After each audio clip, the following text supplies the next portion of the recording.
hardest things for me right now is coming to the place in my life where I feel old. And I see so many really talented younger women around me, so many very capable women in the church, and I begin to wonder where my place really is, especially due to the fact that I've lived most of my life overseas.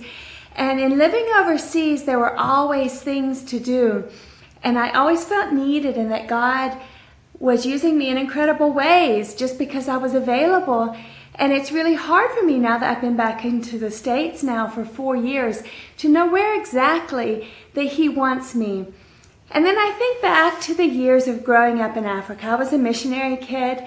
We spent a lot of time in village churches. And many times the churches would be under a tree. And as a kid, that was absolutely incredible because you got to watch the goats, the chickens, the cows. It was really fun. But one time we were sitting under the tree, and it was during offering time, and people would go up one by one and put their 1 ngwe, their 2 ngwe, their 5 cents, their penny, their dime into the offering plate. And this one lady came up and she brought up and she had an egg in her hand and she gently put it into the offering plate. And at the end of that service, one of the men stood up. He took that egg and he auctioned it off. At the end of the day, that egg went for more than it was worth. And that woman who had nothing to give gave God what she had. Out of the little that she possessed, she gave. God multiplied that gift, and it was worth far more than anyone would have ever thought, just because she was willing. And I think, God, what is my egg? I may feel like I don't have a lot to offer you right now, but what is my egg? What do I have that I can give? And that's true for each one of us. We're all created in Christ Jesus to do good works.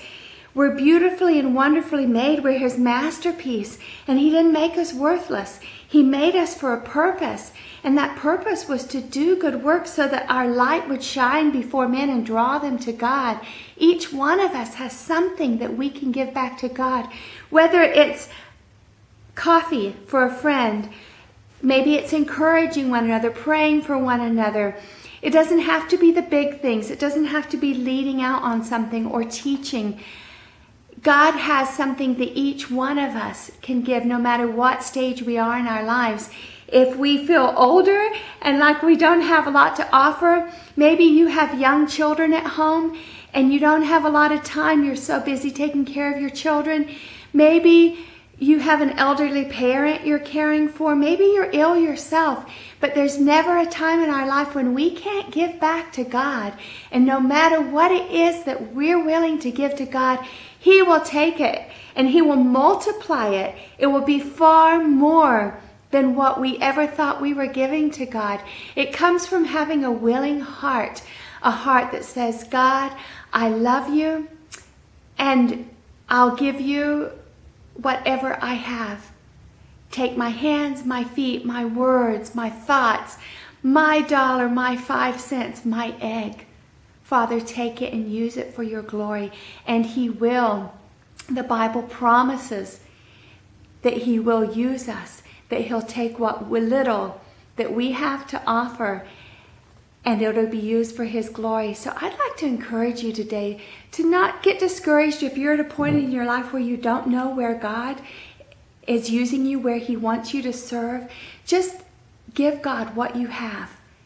And he who is faithful in little will be given much, and God will take that.